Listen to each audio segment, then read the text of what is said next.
যদি বেঁচে থাকি, বাবুলও যদি বেঁচে থাকে, দেশ স্বাধীন হলে হয়তো দেখা হবে।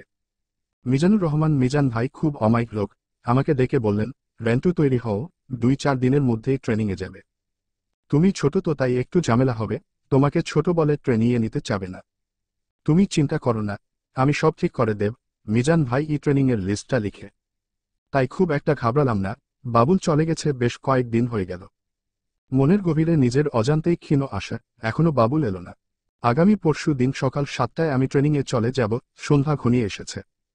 মাগরিবের নামাজের সালাম ফেরাতেই দেখি বাবুল আজাদ বলছে, রেন্টু আমি আয়শা পড়ছি।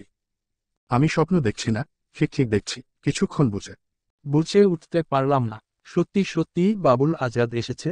ব্রিগেডিয়ার আমিন আহমেদ চৌধুরী 1988 সালে ভারত সরকার এর কাছ থেকে 71 এর মুক্তিযোদ্ধাদের যে তালিকা সংগ্রহ করে এবং পরবর্তী পর্যায়ে সেনানিবাস, ক্যান্টনমেন্ট ও মুক্তিযোদ্ধা কল্যাণ ট্রাস্টে এবং তার পরবর্তী পর্যায়ে 1998 বিভাজন 99 সালে প্রধানমন্ত্রী শেখ হাসিনা তার দপ্তরে, প্রধানমন্ত্রীর কার্যালয়ে মুক্তিযোদ্ধাদের যে তালিকা সংরক্ষিত হয়, ভারতীয় সেই তালিকার 1 নং ভলিউমের 461 নং, মোহাম্মদ আবুল হোসেন, পিতা এ কে আজাদ 64 বি কে দাস রোড, ফারাসগঞ্জ, ঢাকা। মোহাম্মদ আবুল হোসেনের ডাকনাম হল বাবুল আজাদ। শুধু একা বাবুল আজাদ আসেনি, সঙ্গে আবার মনির নামে একজনকে নিয়ে এসেছে। ব্রিগেডিয়ার আমিন আহমেদ চৌধুরী 1988 সালে ভারত সরকারের কাছ থেকে 71 এর মুক্তিযোদ্ধাদেরও তালিকা সংগ্রহ করে এবং পরবর্তী পর্যায়ে সেনানিবাস, ক্যান্টনমেন্ট ও মুক্তিযোদ্ধা কল্যাণ ট্রাস্টে এবং তার পরবর্তী পর্যায়ে 1998 বিভাজন 99 সালে প্রধানমন্ত্রী শেখ হাসিনা তার দপ্তরে, প্রধানমন্ত্রীর কার্যালয়ে মুক্তিযোদ্ধাদের যে তালিকা সংরক্ষিত হয়, ভারতীয় সেই তালিকার 1 নং ভলিউমের 466 নং, মোহাম্মদ আব্দুল হালিম সিদ্দিক, পিতা মোহাম্মদ সুবেদ আলী, 53 নং বি কে দাস রোড, ফারাসগঞ্জ, ঢাকা। মোহাম্মদ আব্দুল হালিম সিদ্দিকের ডাকনাম হল মনির। বর্তমানে মনির সপরিবারে আমেরিকায় বসবাস করে। মনির আমাদেরই পাড়ার ছেলে। আমি অবশ্য মনিরকে এর আগে চিনতাম না। এই প্রথম দেখলাম মনিরকে। মিজান ভাইয়ের কাছে গিয়ে বললাম, আমার বন্ধু ছাড়া আমি ট্রেনিংয়ে যাব না, যে করেই হোক বাবুল আজাদ ও মনিরকে আমার সাথে ট্রেনিংয়ে পাঠাতেই হবে। পরের দিন সকালে মনির বলল, ওর বড় ভাই মন্টু ভাই আগরতলাতেই কোথাও আছে। ছুটলাম মনিরের বড় ভাই মন্টু ভাইয়ের সন্ধানে, খুঁজে বের করলাম মন্টু ভাইকে। মন্টু ভাই ট্রেনিং শেষ করে অস্ত্র নিয়ে বাংলাদেশের ভিতরে যুদ্ধে যাওয়ার অপেক্ষায় আছেন। মন্টু ভাইয়ের কাছেই শুনলাম আমার সেজ ভাই ঢাকা কায়েদে আজম, বর্তমান শহীদ সোহরাওয়ার্দী কলেজ ছাত্র সংসদের জি.এস. মুজিবুর রহমান মন্টু ট্রেনিং শেষ করে অনেক আগেই ঢাকায় অপারেশনে চলে গেছে। কলেজ টিলায় ফিরে এসে দেখা হলো শহীদ ভাইয়ের সাথে। শহীদ ভাই আমার সেজ ভাই মুজিবুর রহমান মন্টুর বন্ধু এবং কায়েদে আজম কলেজ ছাত্র সংসদের জি.এস. শহীদ ভাই আমাদের পরে যাবে টেন্ডুয়া ট্রেনিং ক্যাম্পে সামরিক প্রশিক্ষণ নেওয়ার জন্য। মিজান ভাইয়ের বদৌলতে পরের দিন সকালে আমরা 3 বন্ধু এটা মিলিটারি লরিতে উঠে বসলাম। অন্যান্যদের সাথে মিলিটারি লরিতে ওঠার আগে 3-4 জায়গায় আমাদের নাম লেখা হলো এবং আমাদের স্বাক্ষর নেওয়া হলো। সামরিক লরি আমাদের নিয়ে চলতে শুরু করল। সন্ধ্যা নাগাদ লেম্বু চোরা নামক ট্রেনিং ক্যাম্পে পৌঁছে গেলাম। এই লেম্বু চোরা ট্রেনিং ক্যাম্পে ভারতীয় সেনাবাহিনীর মেজর কে বি সিং এবং মেজর আর পি শর্মার অধীনে 1 মাস সামরিক প্রশিক্ষণ শেষে 2 নং সেক্টরের সদর দপ্তর মেলাঘর থেকে অস্ত্রশস্ত্র নিয়ে বাংলাদেশের ভেতরে ঢুকে পড়লাম। 2 নং সেক্টরের প্রথম সেক্টর কমান্ডার ছিলেন মেজর খালেদ মুশাররফ। 2 নং সেক্টর কমান্ডার মেজর খালেদ মুশাররফকে লে কর্নেল পদে পদোন্নতি দিয়ে তার নামের ইংরেজি প্রথম অক্ষর কে অনুসারে গড়ে তোলা হয় ফোর্স এবং এই কে ফোর্সের অধিনায়ক হন খালেদ মুশাররফ। তখন 2 নং সেক্টরের কমান্ডারের দায়িত্ব নেন ক্যাপ্টেন থেকে সদ্য পদোন্নতি পাওয়ার মেজর হায়দার। খুব সম্ভবত খালেদ মুশাররফ যখন 2 নং সেক্টর কমান্ডার, তখন হায়দার 2 নং সেক্টরের 2IC ছিলেন। আমরা যারা ভারতের সামরিক প্রশিক্ষণ নিয়ে মুক্তিযোদ্ধা হয়েছি, আমাদের প্রশিক্ষণকালে অসংখ্যবার বহু জায়গায় আমাদের নাম, পিতার নাম, বর্তমান ও স্থায়ী ঠিকানা, কতজন ভাই, কতজন বোন, তাদের নাম ইত্যাদি বিশদ লিপিবদ্ধ করা হয় এবং স্বাক্ষর নেওয়া হয়। এই জাতীয় বাওড়াটা দিতে গিয়ে আমরা বিরক্ত হয়ে পড়েছিলাম। ভারত সরকার যদি প্রয়োজন মনে করে ওই তালিকা ধরে এখনও আমাদের খুঁজে বের করে ফেলতে পারবে। একমাত্র কাদের সিদ্দিকী বীর উত্তমের কাদেরিয়া বাহিনী ছাড়া আমরা যারা ভারতে গিয়ে ট্রেনিং নিয়ে মুক্তিযোদ্ধা হয়েছি, এই মুক্তিযোদ্ধারাই মূল মুক্তিযোদ্ধা বা প্রথম মুক্তিযোদ্ধা। এই মুক্তিযোদ্ধারাই দেশে এসে ছাত্র যুবকদের ট্রেনিং দিয়ে আরও মুক্তিযোদ্ধা তৈরি করে। অর্থাৎ ভারতীয় প্রশিক্ষণপ্রাপ্ত মুক্তিযোদ্ধাদের থেকেই জন্ম নেয় দেশীয় প্রশিক্ষণপ্রাপ্ত মুক্তিযোদ্ধা। এই হল ইন্ডিয়ান ট্রেন্ড এবং লোকাল ট্রেন্ড মুক্তিযোদ্ধা।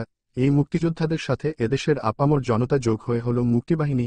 যদি মুক্তিবাহিনী বলা হয় বা ধরা হয়, তাহলে কেবল রাজাকার, আলবদর, আলসামস ব্যতীত সকল 7.5 কোটি বাঙালির মুক্তিবাহিনী, যেমন সেনাবাহিনীর সকল সদস্যই যুদ্ধ করে না।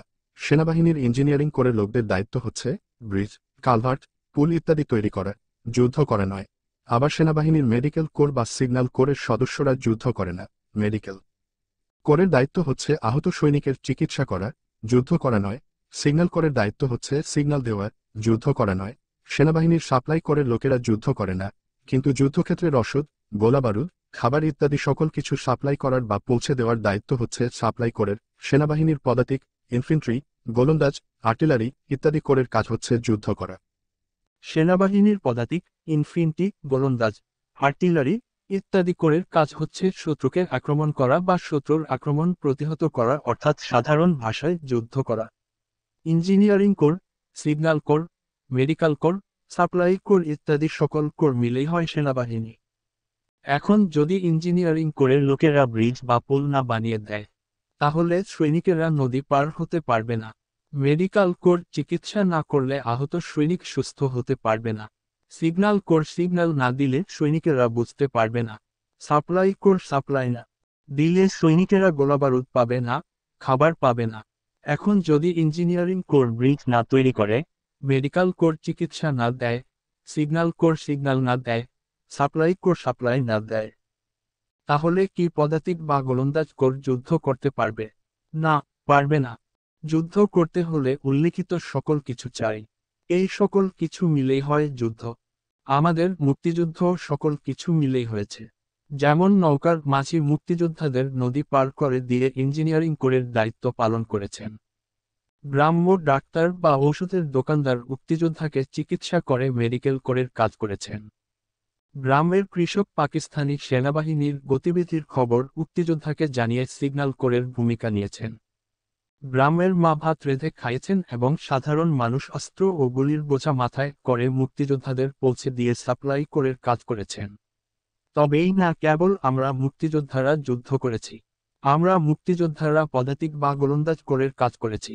গোটা 7.5 কোটি বাঙালি ইঞ্জিনিয়ারিং, মেডিকেল, সিগন্যাল, সাপ্লাই ইত্যাদি কোরের কাজ করেছেন।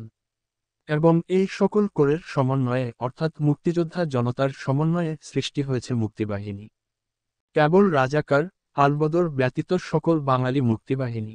পাকিস্তানিরা অবশ্যই সংজ্ঞায় বিশ্বাস করত, আর এই জন্যই তারা নির্বিচারে বাঙালি হত্যা করেছে। নির্বিচারে বাঙালি হত্যা করা ছাড়া পাকিস্তানি সৈনিকদের আর যা করার ছিল তা হলো আত্মসমর্পণ। পাকিস্তানি সেনাবাহিনীর অবস্থা ছিল দ্বীপান্তরে বা নির্বাসনে আসা মানুষের মতো। নির্বাসনে বা দ্বীপান্তরে আসা মানুষের সাথে পাক সেনাদের পার্থক্য ছিল শুধু নিরস্ত্র আর সশস্ত্র। নির্বাসনে পাঠানো মানুষ থাকে নিরস্ত্র, কিন্তু পাকিস্তানি সেনাবাহিনীর সৈনিকদের আধুনিক অস্ত্রশস্ত্র দিয়ে নিজ ভূখণ্ড পাকিস্তান থেকে 12তম মাইল দূরে বাংলাদেশ নির্বাসনে পাঠানো হয়েছিল। পাকিস্তানি সমরবিদ ও রাজনীতিবিদরা মনে করেছিল তারা শুধু অস্ত্রের জোরে মানুষ খুন করেই বাংলাদেশ দীর্ঘদিন দখল করে রাখতে পারবে। কিন্তু যেই মাত্র নিরস্ত্র বাঙালি সংক্ষিপ্ত সামরিক ট্রেনিং নিয়ে অস্ত্র হাতে তুলে নিল, সঙ্গে সঙ্গেই শুধু শহর অঞ্চল ছাড়া গোটা বাংলাদেশের নিয়ন্ত্রণ চলে গেল মুক্তিযোদ্ধা ও মুক্তিবাহিনীর কাছে। বাংলাদেশ আসা পাকিস্তানি সেনাবাহিনীর কাছে যে ধরনের অস্ত্র এবং যে পরিমাণ অস্ত্র ছিল তা দিয়ে কেবল নিরস্ত্র মানুষকে দীর্ঘদিন দাবিয়ে রাখা যেত ঠিকই, কিন্তু সশস্ত্র মানুষকে বেশিদিন দাবিয়ে রাখা কিছুতেই যেত না। এবং ভারতের মতো একটি রাষ্ট্রের আক্রমণ মোকাবেলা করার ক্ষেত্রে বাংলাদেশ অবস্থানরত পাকিস্তানিদের অস্ত্র ছিল সম্পূর্ণ অকার্যকর। মাত্র কয়েক মাসের মধ্যেই মুক্তিযোদ্ধা এবং এদেশের আপামর জনতা অর্থাৎ মুক্তিবাহিনীর দাপটে পাক হানাদাররা রাতের বেলায় চলাফেরা বন্ধ করে দিল। তবে পাক হানাদাররা ঠান্ডা মাথায় একটা পরিকল্পনা দ্রুত চালিয়ে যেতে থাকল, তা হল এদেশের নারীদের ধর্ষণ করা। পাকিস্তানিদের নীল নকশায় ছিল এদেশের কিশোরী, যুবতী, রমণী নির্বিচারে ধর্ষণ করে তাদের পেটে পাকিস্তানিদের জারজ সন্তান তৈরি করা, বাঙালি নারীর গর্ভে পাকিস্তানি জারজ বংশধর বৃদ্ধি করা এবং পাকিস্তানি এই জারজদের দিয়ে বাংলাদেশকে চিরকাল দখল করে রাখা। পাকিস্তানিরা তাদের পরিকল্পনা বাস্তবায়িত করার জন্য গোলাম আজম, মতিউর রহমান নিজামীদের মতো মুষ্টিমেয় হাতে গোনা কতিপয় ঘৃণিত ব্যক্তিকে তাদের দোসর হিসেবে পেল ঠিকই, কিন্তু গোটা বাঙালি জাতি পাকিস্তানিদের চিরদিনের জন্য উপরে ফেলার জন্য ছিল বদ্ধপরিকর। অপরদিকে ভারতের প্রধানমন্ত্রী শ্রীমতী ইন্দিরা গান্ধীর সরকার এবং ভারতের জনগণ বাঙালির জন্য বাংলাদেশের স্বাধীনতার জন্য তাদের সকল ধরনের সাহায্যের দুয়ার খুলে